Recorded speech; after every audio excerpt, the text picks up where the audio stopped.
Ya, Bapak Ibu, Saudari, pertama saya mau mengajak kita ke temanya dulu nih. Tuhan memerlukannya. Tema ini jangan kemudian kita pahami seolah-olah Tuhan itu miskin. Ya kan, Tuhan lagi perlu sesuatu gitu kan. Enggak, Tuhan mah enggak perlu apa-apa. Tuhan punya semuanya kok. Yang di alam semesta ini milik Dia kan. Tanpa manusia pun Tuhan tetap akan jadi Tuhan kan? Ya.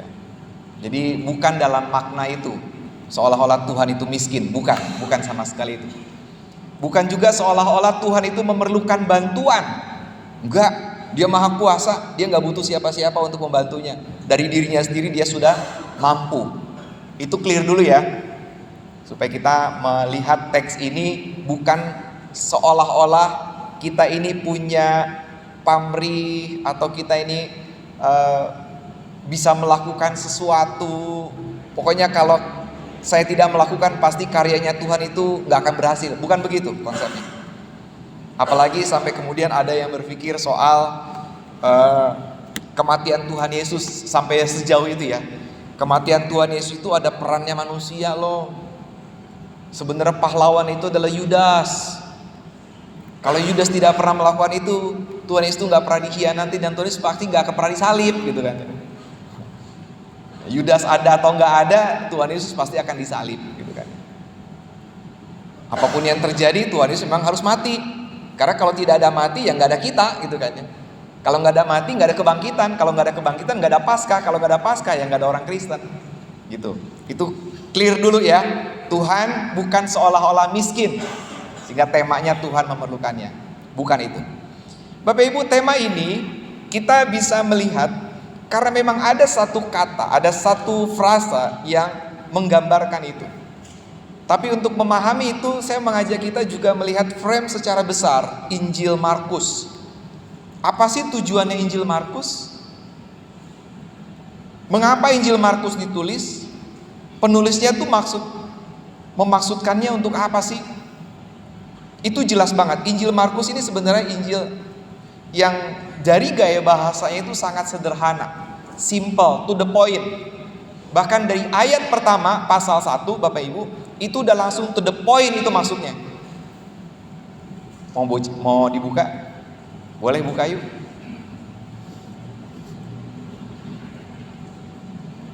Injil Markus pasal 1 ayat 1.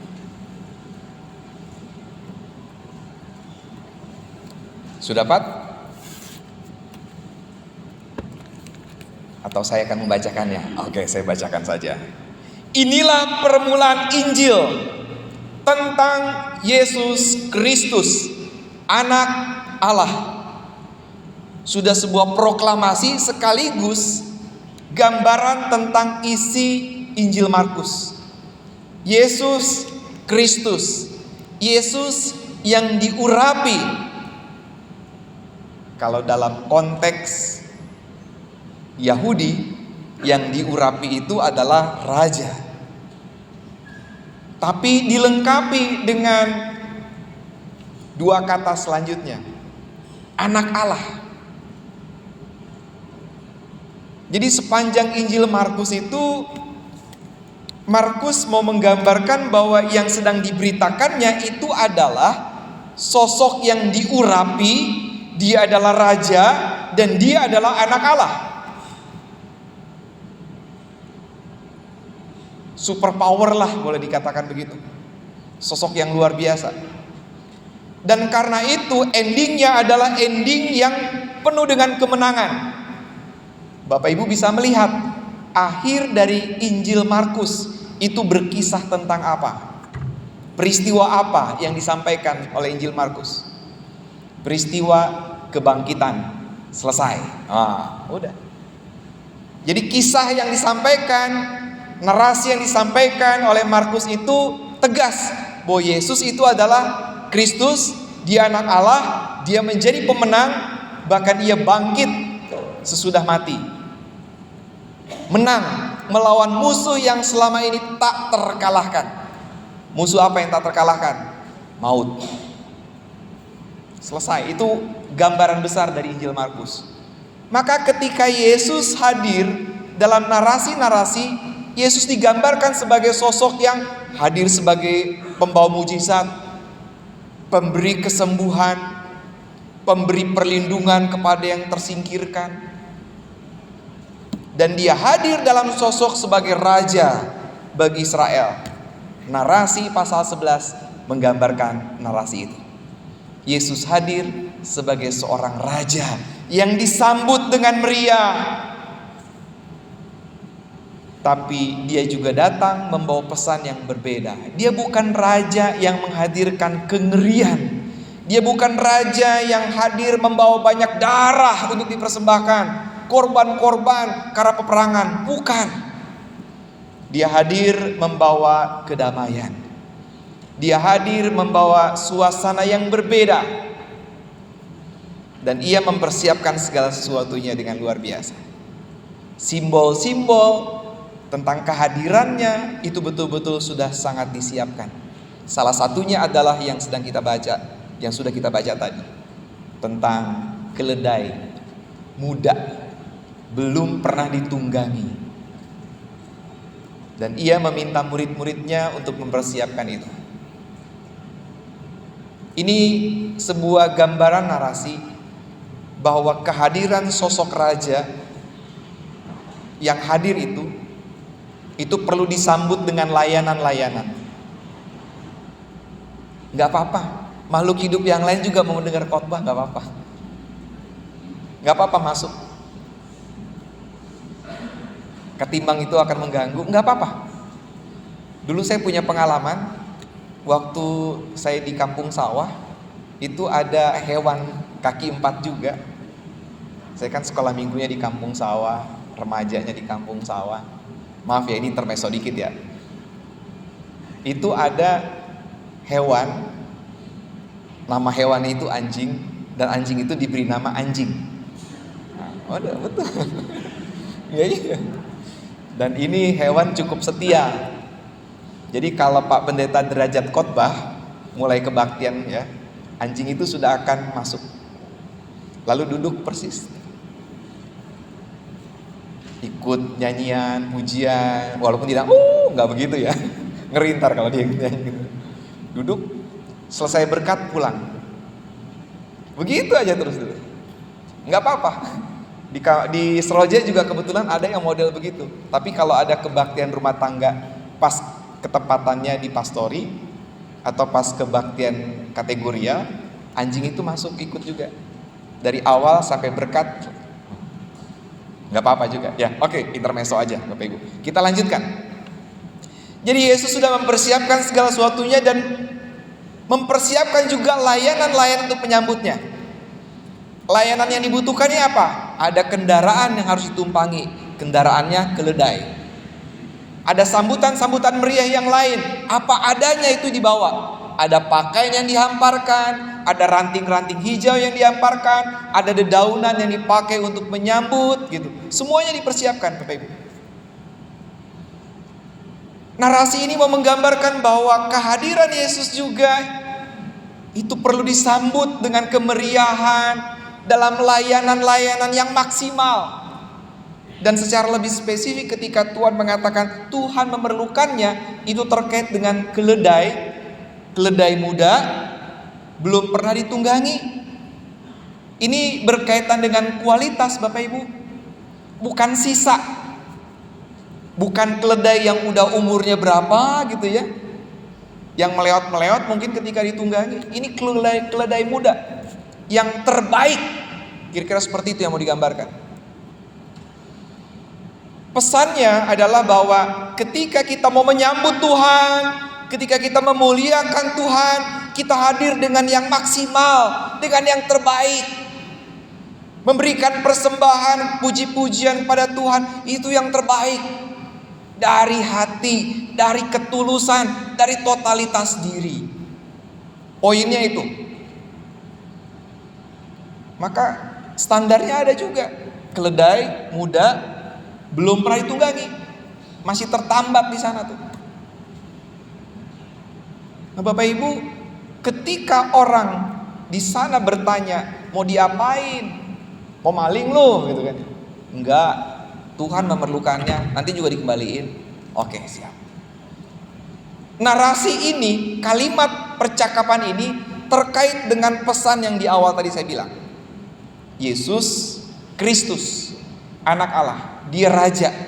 Dan dalam konsep orang Timur Tengah kuno termasuk Israel, apa yang diperlukan oleh raja, apa yang diminta oleh raja, maka rakyat harus siap.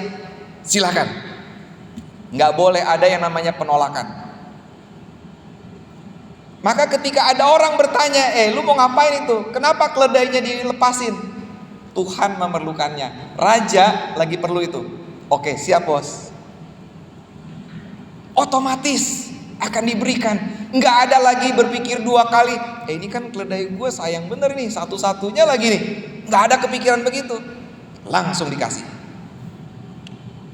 Ini adalah didikan mentalitas. Ketika kita memang mau melayani Tuhan, siap.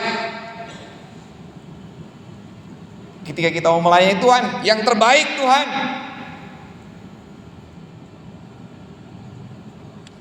Hari ini kita juga mau belajar, mau menyambut Tuhan, mau mengagungkan Tuhan, memuliakan Tuhan dengan yang terbaik. Saat usia masih remaja, yuk ikut melayani Tuhan. Aduh, sibuk banget. Sekolah dari pagi sampai sore. 7 hari seminggu. Ada gak sih sekolah 7 hari seminggu? Enggak lah ya Bapak Ibu ya. Enggak banyak kok. Cuma diminta bantuan aja untuk mengoperasikan laptop, proyektor. Enggak pakai lama, paling lama 2 jam. Aduh, gimana ya? Mikir. Akhirnya nggak jadi juga terlibat pelayanan. Udah CD. Nah, pada saat CD apa janjinya ya? Ada yang ingat Bapak Ibu pada saat CD? Janjinya? Karena ada pertanyaan-pertanyaan itu ya. Salah satunya kan dengan percaya dan berjanji gitu kan. Tapi ada janji juga lah di situ. Dengan segala daya, kemampuan, macam-macam. Tapi ketika udah mulai dapat pekerjaan yang baik, dapat rezeki yang cukup, kemana ya orang itu ya? Kanclep. Kalau kata orang kampung sawah, kanclep. Kemana ya? Tiba di tempat lain gitu kan ya. Ntar pas udah mulai tengah bayar, tengah umur, ya kedengeran sih gitu kan datang. Pas pensiun balik lagi. Pas mau melayani pas diajak untuk pelayanan, yuk, aduh gimana ya? Udah pensiun mah ini badan udah berasa, pegal-pegal mulu gitu kan ya. Nggak enak kan masa pelayanan bau minyak angin, bau koyo, kan nggak enak gitu ya. Bapak Ibu, jadi kapan melayaninya? Kapan? Padahal kesempatan itu selalu ada. Dan kadang-kadang itu bukan hanya ada, berulang. Kesempatan untuk melayani Tuhan itu kadang-kadang hadir secara berulang loh Bapak Ibu. Betul nggak? Kapan kita meresponnya? Kapan kita mau ngejawabnya? Ada juga sih, itu masih bagus, itu masih apalah. Mungkin ada yang lebih bagus juga. Ketika udah balik lagi masa pensiun 60 tahun, saya mau melayani. Saya mulai terlibat melayani. Kebentur sama tata gereja. Jadi penatua umur berapa? Saya batas umur berapa? 65 ya. Gimana tuh? Tapi saya semangat mau melayani. Iya, semangat melayani. Ya udah, masuk tim perkunjungan aja yuk. Yuk, oke. Masuk tim perkunjungan. Kita berkunjung jam berapa? Jam 10. Ayo kita jalan. Tapi baru masuk mobil, kena AC. Kenapa ya? Mana minyak angin? Mulai gak maksimal Bapak Ibu. Dan ketika datang ke tempat yang dikunjungi, apa yang terjadi? Bau minyak angin lah, bukan minyak harum, bukan minyak wangi gitu ya yang dibawa. Udahnya orang ini kunjunginya lagi sakit, ketemu minyak angin, tambah pusing kepala. Gimana maksimal melayani kalau begitu? Hal-hal yang seperti itu layak untuk dipertimbangkan. Kita mau melayani Tuhan sisakah? Atau kita melayani Tuhan yang terbaik? Kita memberikan persembahan buat Tuhan yang terbaikkah atau sisa? Nah, tentang konsep persembahan juga kita perlu memikirkan ulang. Tapi puji Tuhan, tahap demi tahap banyak warga jemaat yang mulai muncul kesadaran bahwa memberikan persembahan itu bukanlah uang kembalian beli rokok, bukanlah uang kembalian naik angkot. Apalagi sekarang, angkot masih ada kan angkot ya teman ya? Bukanlah uang kembalian beli daging, beli ayam, bukan ya? Begitu kan ya? Tapi uang yang memang sejak awal sudah disisihkan, dikhususkan. Itu mentalitas berarti kan. Soal mentalitas kita memberikan persembahan. Bapak Ibu, bukan soal rupiahnya, bukan soal nominalnya, 1.000 perak atau 100.000-nya, bukan soal itu. Tapi soal mentalitas di hati. Kalau udah mulai dari sini, maka ya kamu upayakan yang terbaik. Kalau hari itu ada cuma 1.000 perak, ya 1.000 perak yang di persembahan. Yang terbaik yang diberikan. Kalau di situ ada 100.000, ya 100.000 yang akan diberikan sebagai persembahan yang terbaik. Karena dari hati. Dia sudah melatih dirinya itu membawa persembahan itu dari hati. Totalitas diri. Dan ketika melayani Tuhan di gereja pun begitu. Yang terbaik saat tenaga masih ada. Saat kekuatannya juga masih ada. Saat pikirannya juga masih jernih. Gak lupa-lupa. Kan repot gitu kan. Makanya kan ada lagu, hidup ini adalah kesempatan. Kalimat yang di belakang-belakangnya itu menarik gitu. Selagi aku masih kuat, bila saatnya nanti ku tak berdaya lagi. Hidup ini sudah jadi berkat. Udah jadi berkat. Tapi kalau dari awal nolak, kedua kali ditawarkan nolak, 3 kali ditawarkan nolak, ketika nggak ditawarkan malah menawarkan diri, tapi kondisinya sudah banyak lemahnya. Masa kita mau kasih sisa sama Tuhan? Enggak lah, enggak seperti itu. Sementara Tuhan kita sudah memberikan yang terbaik loh buat kita. Apa sih yang nggak terbaik yang Tuhan kasih buat kita? Nafas kehidupan kita masih diberikan sama Tuhan yang terbaik. Kalau udah masuk ICU, kalau udah masuk rumah sakit, kita harus bayar oksigen loh Bapak Ibu. Betul nggak? Sementara kita dapat gratis dari Tuhan, betul nggak? Berkat luar biasa loh. Di tempat lain, orang, apalagi waktu zaman COVID ya, untuk berjumpa dengan orang tatap muka itu susahnya minta ampun, betul nggak? Sekarang kita dapat berkat, bisa bersalaman, bisa cipika-cipiki, betul nggak? Berkat luar biasa loh. Tuhan kasih berkatnya luar biasa. Masa ya? Ketika kita mau berikan persembahan pujian buat Tuhan, persembahan syukur buat Tuhan, kita mikir-mikir, nggak gitulah ya, nggak gitu. Jadi bercermin dari narasi ini, kita sedang melatih diri, melatih mentalitas kita, spiritualitas kita, bahwa kalau kita memberikan buat Tuhan, persembahan buat Tuhan, berilah yang terbaik. Tapi apa persembahan buat Tuhan hanya melulu dalam kebaktian? Apa dalam ibadah-ibadah hanya dengan rupiah yang dibawa dalam persembahan? Bapak Ibu, saya mau memperluasnya. Memberikan persembahan buat Tuhan itu dalam setiap aspek kehidupan kita, aktivitas kita, pekerjaan kita, layanan-layanan kita di masyarakat, itu juga persembahan kita buat Tuhan. Saat kita dipercaya oleh Tuhan mendapatkan pekerjaan yang baik, cintailah pekerjaan itu. Saat kita mendapatkannya, nikmatilah pekerjaan itu. Bukan dengan protes, bukan dengan keluh kesah, nikmati. Taat aturan, lakukan yang terbaik, bukan melakukan pekerjaan dengan pelanggaran hukum.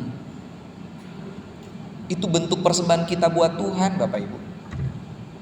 Orang-orang Kristen di abad pertama, kedua, sampai dengan abad ketiga, itu dikenal sebagai orang-orang yang sangat loyal dalam pekerjaan. Karena mereka mau mencintai Tuhan dengan cara mencintai pekerjaannya.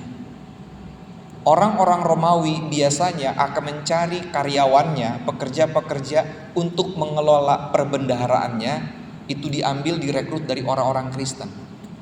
Karena kesetiaannya, loyalitasnya, kejujurannya, dan etos kerja yang gak ada matinya.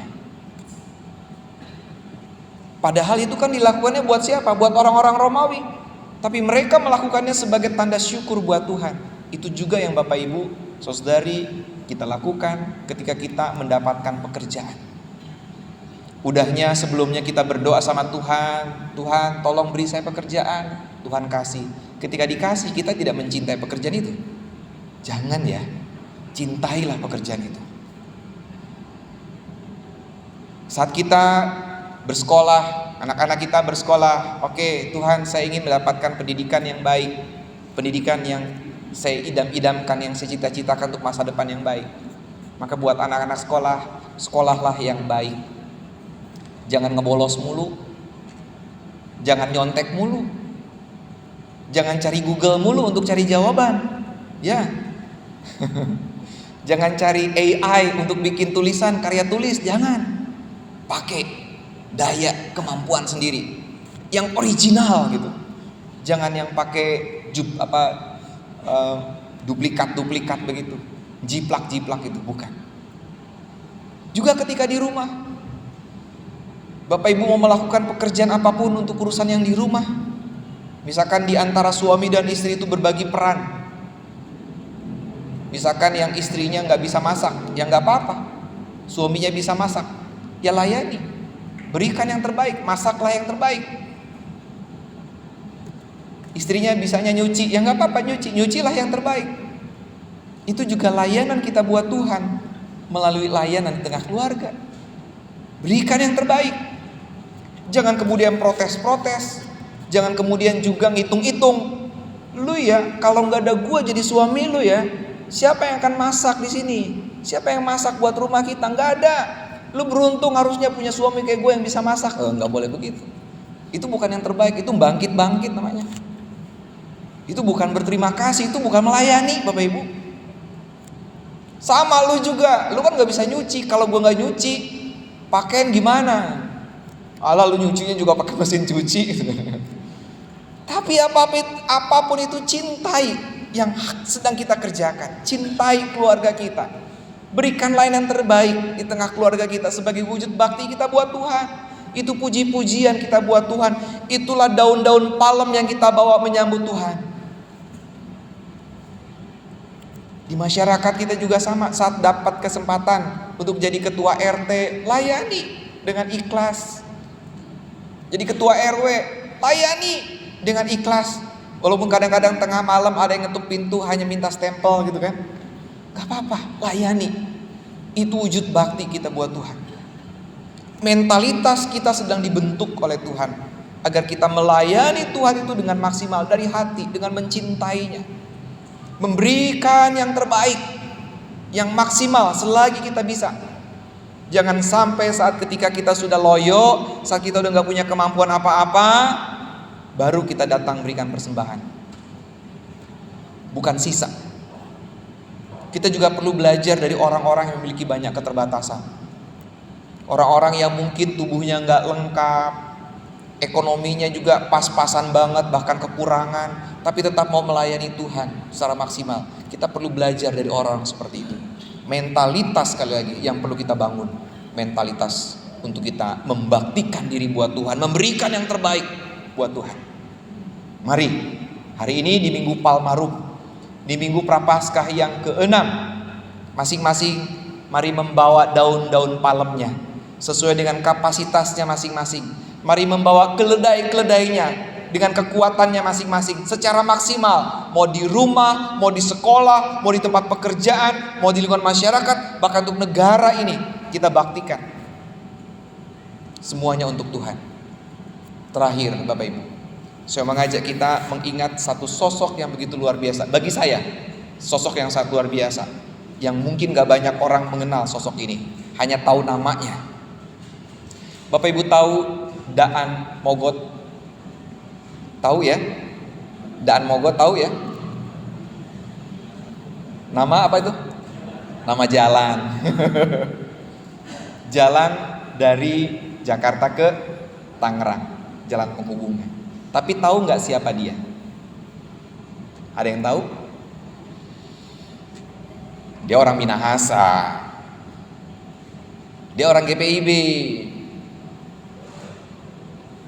Dan dia adalah pahlawan. Dan dia adalah mayor usia 16-17 tahun. Satu-satunya mayor di dunia yang usianya baru 17 tahun. Di dunia. Dan dia adalah pemimpin pasukan perang Lengkong. Dia membaktikan hidupnya buat bangsa dan negara ini. Karena dia menghayati bahwa itu adalah baktinya dia buat Tuhan. Dia memberikan yang terbaik, usia muda dipersembahkannya untuk bangsa dan negara Indonesia ini.